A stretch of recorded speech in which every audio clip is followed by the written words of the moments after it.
हम अभी बात आपसे पूछना चाहते हैं कि मेटल्स में हम खाना बनाने के हमने ये सुना है कि हाँ एल्युमिनियम के बर्तन इस्तेमाल नहीं करने चाहिए।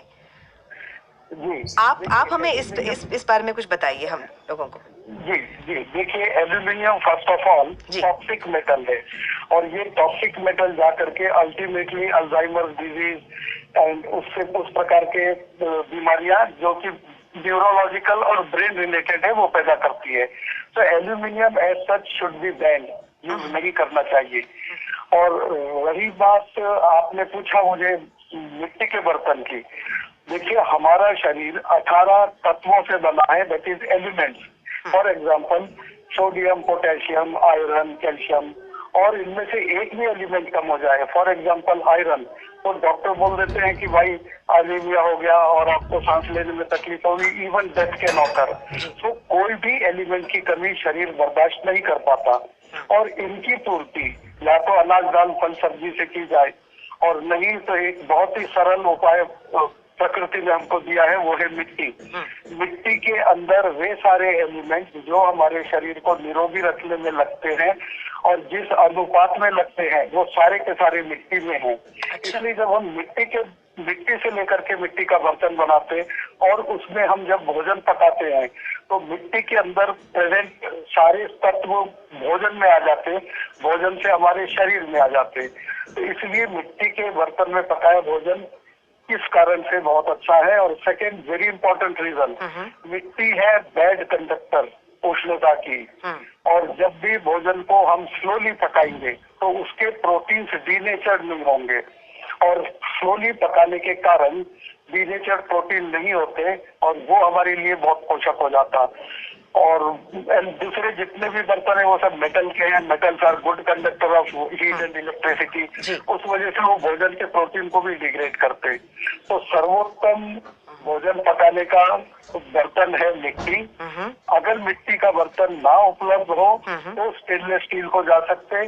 अगर स्टेनलेस स्टील के बाद हम किसी और को जाएंगे तो वो सारे के सारे एटलीस्ट अल्कलाइन मीडियम में या खट्टे पदार्थों में रिएक्ट होते हैं और अपने अपने पॉइजन छोड़ते हैं।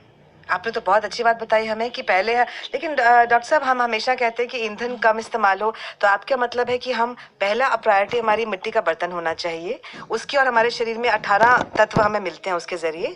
और फिर आपने कहा कि स्लो कुकिंग होनी चाहिए, लेकिन स्लो कुकिंग से तो ईंधन लगेगा, तो आपको लगता है जो फायदा हमें मिट्टी के बर्तन से स्लो कुकिंग से मिलेगा वो कहीं ज्यादा है बनिस्बत के ईंधन का लॉस से? Is that how? जी नहीं, देखिए मिट्टी के बर्तन में अगर आप भोजन पका रहे हैं और आपने गैस को फुल कर दिया है, फुल फ्लेम, तो भी मिट्टी बीइंग बैड कंडक्टर वो थोड़े ही अमाउंट ऑफ हीट ही पास ऑन करेगी भोजन को। अच्छा। हाँ, और मेटल में क्या है, जितना ज्यादा फ्लेम होगी उतनी ज्यादा हीट कंडक्ट होगी, क्योंकि यहाँ पे rate of transfer of heat picture में आता है। Metal being good conductor, the rate of transfer of heat depends upon what is the heat available. लेकिन मिट्टी का सच कंडक्ट करती नहीं है, बहुत थोड़ी कंडक्ट करती, इसलिए फ्लेम ज्यादा भी हो तो बिल्कुल डरने की बात नहीं, आपका प्रोटीन डीनेचर्ड नहीं होगा। ओह वंडरफुल। तो हम जो ये करते हैं प्रेशर कुकिंग और ये सब, तो आपको लगता है कि ये बहुत फटाफट cooking is not so good for health? Protein उसमें ज्यादा प्रॉब्लम करता है, शरीर में टॉक्सिक बनता है? देखिए अगर हम फिजिकली ऑब्जर्व करें तो हमको ये नजर आएगा कि भाई जैसी दाल मिट्टी के बर्तन में पकती है, पकने के बाद दिखती, वैसी कुकर में भी दिखती, लेकिन जमीन आसमान का अंतर है। अच्छा। वो कैसे कि हाँ, वो ये है कि मूंग की दाल भी प्रोटीन है, कुछ सब्जियों में भी प्रोटीन है, और उड़द की दाल भी प्रोटीन है, सोयाबीन भी प्रोटीन है, और सबसे बड़ा प्रोटीन सांप का जहर। ये सारे के सारे प्रोटीन हैं, पर ये सारे प्रोटीन हमारे शरीर में एसिमिलेबल नहीं है, हमारा शरीर उसे कन्वर्ट नहीं कर सकता यूजफुल रीति से। तो इस वजह से वे ही प्रोटीन हमको लेने चाहिए जो हमारा शरीर एसिमिलेट कर सके। अब जब हम कुकर में, प्रेशर कुकर में प्रोटीन पकाते, दाल पकाते, तो बाहरी तौर पे वो सेम दिखती, लेकिन उसके जो प्रोटीन्स होते वो दूसरे प्रोटीन में अल्फा अमाइनो एसिड में कन्वर्ट हो जाते। Proteins ultimately get converted two amino acid. Right. तो इस वजह से सांप का जहर हम सांप का जहर प्रोटीन होते हुए भी हम नहीं डाइजेस्ट कर सकते, क्योंकि उसके अल्फा अमीनो एसिड या डिग्रेडेशन के बाद जो हमको मिलते हैं primary, secondary, tertiary, quaternary amines, जी वो हमारे शरीर के लिए उपयोगी नहीं।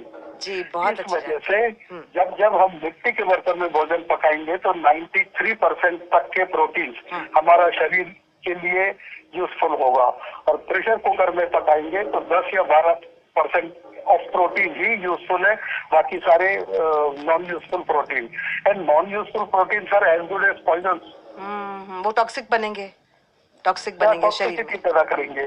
तो बिल्कुल आपने सही कहा, वो टॉक्सिक हो जाएंगे। And there are toxic proteins which come out of the body in the form of skin diseases, उल्टी, टट्टी। वो क्योंकि बॉडी ने तो टॉक्सिन निकालना ही है किसी तरह से। हाँ बिल्कुल, आपने बिल्कुल सही कहा। प्रोटीन बायोलॉजिकल टॉक्सिन कहलाता है। ये बायोलॉजिकल टॉक्सिन बहुत बड़ा प्रॉब्लम है, और हम उसे समझ भी नहीं पाते कि क्यों है बायोलॉजिकल टॉक्सिन। बल्कि ये कहा जाता है नेचुरोपैथी में कि जो हमारा साइनस है या स्किन प्रॉब्लम है, वो एक्चुअली शरीर आपकी टॉक्सिसिटी निकाल रही है। ये सब इन सब लंग्स के जरिए जब फ्लेम बनता है, काफ बनता है। चलिए डॉक्टर साहब, आपने बहुत महत्वपूर्ण बात बताई। मुझे उम्मीद है कि लोग वापस सब मिट्टी को बर्तन को इस्तेमाल करने में अपने आप को ओल्ड फैशन नहीं समझेंगे, क्योंकि हमारे साथ अगर बार्क के साइंटिस्ट डॉक्टर RN वर्मा कह रहे हैं तो आपकी बात जरूर मानी जाएगी। मैं कहूँ तो दूसरी बात है। डॉक्टर साहब, आपने कहा तो वाकई it makes a lot of difference. Thank you doctor साहब for sparing your precious time for talking to us.